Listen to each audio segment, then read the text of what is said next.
আমার বারান্দার ছোট্ট ড্রাগন গাছে আবারও ফল চলে এসেছে আলহামদুলিল্লাহ। হ্যালো এভরিওয়ান, আসসালামু আলাইকুম। এই মুহূর্তে যে যেখান থেকে আমার এই ভিডিওটি দেখছেন, আশা করি আল্লাহর রহমতে সবাই ভালো আছেন, সুস্থ আছেন। আর কেউ যদি অসুস্থ অবস্থায় আমার এই ভিডিওটি দেখে থাকেন, তাই সুস্থতা কামনা করে আজকের ব্লগটি শুরু করছি। এই তো সকালে নাস্তার জন্য রুটি ভেজে নিচ্ছি। তো অনেকেই বলেন যে আগে রুটি বানিয়ে রাখলে সে রুটি নাকি ফোলে না। আমার এই রুটিগুলো কিন্তু 2 দিন আগের বানানো। দেখেন কত সুন্দরভাবে ফুলে উঠছে। এটা 2 দিন আগে বানিয়ে হালকা ছেঁকে আমি নর্মাল ফ্রিজে রেখে দিয়েছিলাম। এই তো রুটির সাথে আমি ডিম ভেজে নিচ্ছি। এটা দিয়ে আজকে সকালে নাস্তা শেষ করব। আর সাথে ছিল চা। এই তো খাওয়া দাওয়া শেষ করে এখন কিছু ফল বের করে নিচ্ছি। এই ফলগুলো আগামীকাল রাতে এনেছিল, তো যেরকম এনেছিল সেরকমই ফ্রিজে ঢুকিয়ে রেখেছিলাম। এখন ফলগুলো বের করে একটু ধুয়ে আবার ফ্রিজে ঢুকিয়ে রাখবো পানি ঝরিয়ে।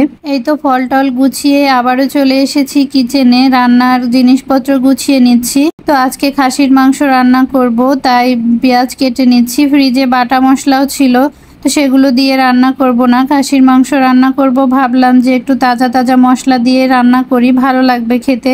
তাই পেঁয়াজ কেটে নিয়েছি, আদা রসুন এগুলো কেটে আমি ব্লেন্ড করে নেব। আর সাথে কিছু কথা বলে নিচ্ছি। আজকের ভিডিওটি আপনাদের কাছে কেমন লেগেছে অবশ্যই আমাকে কমেন্ট করে জানাবেন।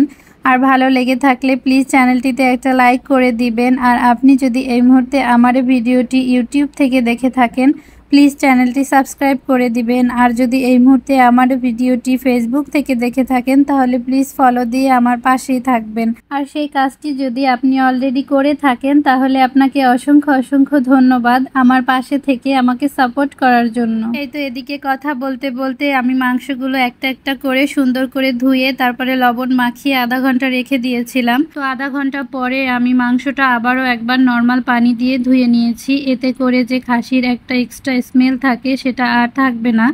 তো এদিকে রান্না বসিয়ে দিয়েছি কথা বলতে বলতে। তো এখানে আমি তেজপাতা, এলাচ, দারচিনি আর 3-4টা শুকনো মরিচ এগুলো একসাথে ভেজে নিয়েছি, সাথে আলুটাও ভেজে নিয়েছি। মশলাগুলো যখন হালকা বাদামি হয়ে গিয়েছে তখন তেল থেকে উঠিয়ে ফেলেছি। এগুলো আমি রান্নার শেষে ব্যবহার করব।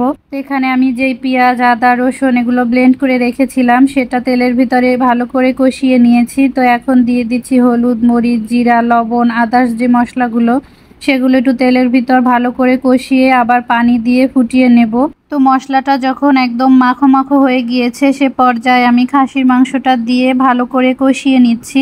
তো মাংসটা থেকে বেশ অনেকটা পানি বের হয়েছিল, সেই পানিটা শুকিয়ে যখন উপরে আবারও তেল ভেসে উঠেছে তখন আমি ঝোলের জন্য পানি দিয়ে আবারও ঢেকে দিয়েছি। ঝোলটা যখন ফুটে উঠেছে যে আলুগুলো ভেজে রেখেছিলাম সেটা দিয়ে আবারও ঢাকনা দিয়ে ঢেকে দিচ্ছি। তো কিছুক্ষণ পরে যখন ঝোলটা বেশ অনেকটা টেনে গিয়েছে তখন আমি 2টা আস্ত রসুন দিয়ে আবারও ঢেকে দিচ্ছি। এই রসুনটা দিয়ে ভাত মেখে খেতে বেশ ভালোই লাগে।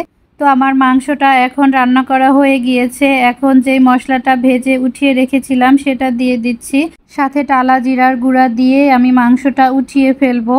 তো আমি জিরা টেলে আগে থেকে এরকম একটা ছোট বয়মে ঢুকিয়ে রাখি, তাতে করে অনেক সুবিধা হয়, যখন তখন ব্যবহার করা যায়।